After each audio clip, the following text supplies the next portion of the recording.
everybody just do your thing. Wake up, today's gonna be a good day. Wake up, today's gonna be a good day. Wake up, today's gonna be a good day. Wake up, today's gonna be a good day. Welcome, fabricators. I was presenting internally at Microsoft this week to some of my colleagues, and we were talking about data agents specifically and how to extend data agents beyond Microsoft Fabric. Well, one of the things that came up, the questions that I got, which was a really great one, was talk to me more about query instructions and how query instructions work within data agents and how important they are. I don't say this lightly.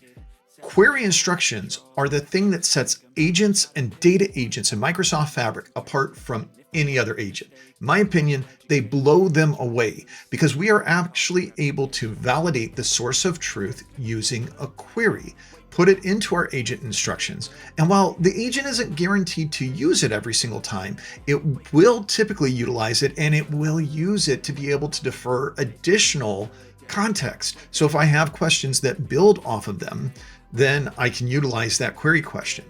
And so I thought, hey, let's build a demo. Let's make it very specific to query instructions, because when I work with customers and I work with them to implement data agents, the number one thing we have to do is tune the agent to make sure that the validity of the information matches the results that we expect to get back, because we want to make sure these are very fact-based. You know what? I don't want to tell you about this. I want to show it to you. So let's look at this together.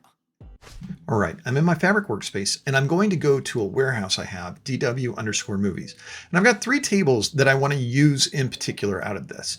My movies table, which has all of my daily gross that occurs while a movie is in a box office. My movie info, which has budget, genre, rating, all kinds of information. And then my movie sentiment, which is social media sentiment that I captured back when that was easier to do, and I scored on some of the movies. Now I'm going to go back into my folder and I'm going to provision a data agent. We're going to call this something simple, test_DA for my data agent that we're going to build our example queries off of. Now I'm going to go and I'm going to select my data source. And just a quick reminder, we've got a lot of different things we could use. Warehouse, SQL database, mirrors, essentially lake houses, ontologies, semantic models. But there are things that I would specifically use because we have queries that we can use. These example queries are powerful. So I select my warehouse, and now what I want to do is make sure that I've got my tables specified, the three tables that we want to use for this example. So let's just make sure that I've got only those movies selected for my data agent to use: domestic movies, movie info, and movie sentiment. Now I'm going to add some instructions. We've got a separate video on this, but I just want to rehash this real quick because some of these are from a semantic nature and I've already got them and they're marked down, so I want them in place. So as you can see, I've got information for my box office table for my domestic movies, and then I've got information for my movie info table.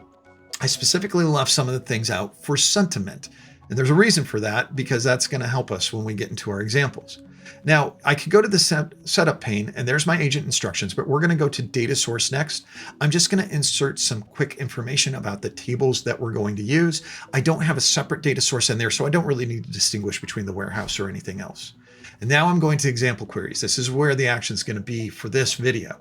Now, when I hit create an example query, you can see it adds a question and a SQL query. Now, before we populate anything, let's look at why we might want to use this. So let's ask a question. What are the top 10 movies by highest gross, and what was their budget, genre, distributor, and what is their positive sentiment? Well, I can see immediately I get some red flags. This only gives me 4 results. And then also it's giving me a score of the average positive sentiment, not a count. And that's what I would like. How is it supposed to know that? Well, looking at this query, I can see the way it's using the query, but this isn't the query that I would actually like it to use to get this data.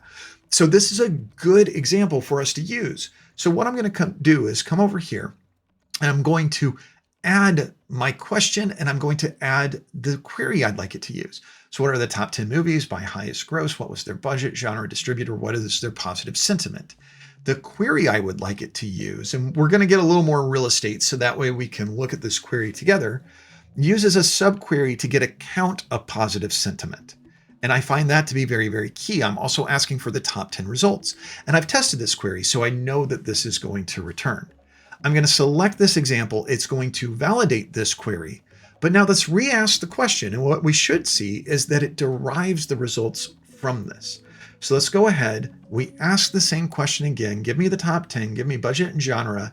boom, a little bit of fabric magic right here. You can see now my positive sentiment is 0 for some of these, and that's a data quality issue. I don't have positive sentiment for every single movie, and then I also might have a mismatch in movie title. That's something I need to check out, but this is where you would investigate that. But what I can see and what is really key is how did it derive this information? Well, it used our query, and the example queries you can see help guide the data agent response. They won't be executed directly, but they are used to provide contents and improve answer quality. So what does that mean? Well, that means we can also use this to derive different questions. So that's the same question again, but let's change it. Now let's change it to get negative sentiment. Okay, so it processes and it returns. Remember, I've sped this up so you don't have to wait. And what I can see is there's my negative sentiment. Now, what's key is when I look at this, it's using my example query. And as a matter of fact, if I scroll over a little bit, you can see all it did was replace positive with negative, and it replaced positive sentiment with negative sentiment. This is exactly what I would want it to do. But let's try and extend this even further. Let's try and add to this question even more and see what the results are that we would get. So this time, I'm not just asking for the positive sentiment. Give me positive, negative, and neutral, all three of them returning the same results.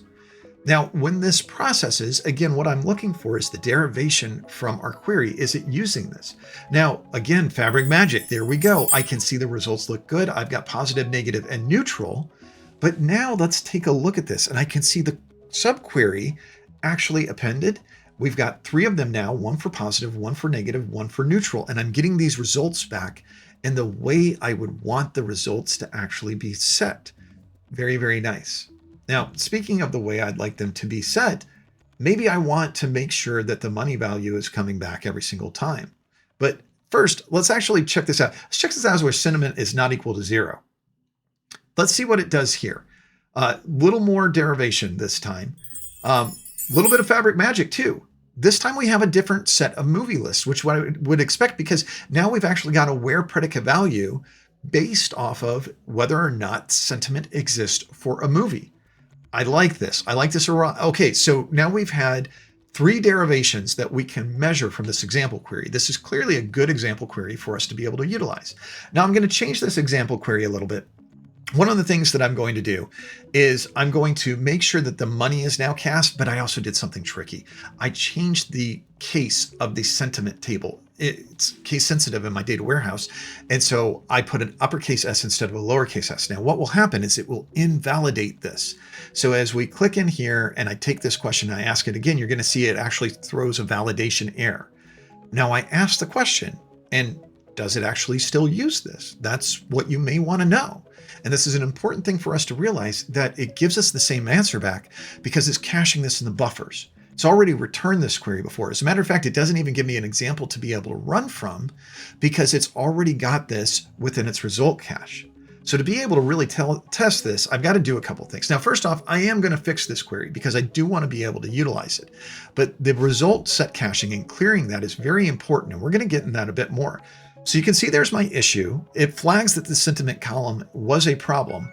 And so I'm just going to highlight all of this and we're going to replace it. And you'll see that sentiment column is going to go back to lowercase, which is really, really key. We need that in our joins. We need that in our count statement. But now that it validates and this query is correct, let's grab this last question, the one that we expanded on, and let's see how it performs if we do this again. Because ideally, I'm going to be asking this question to the agent, and I want to make sure the results are clear. And clearing that result cache is really, really important. So let's clear the chat and let's ask this question.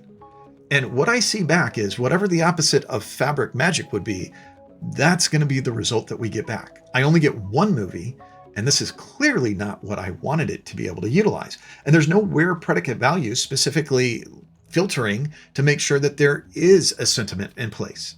So this tells me this is another good example query for me to be able to utilize because it was a bridge too far.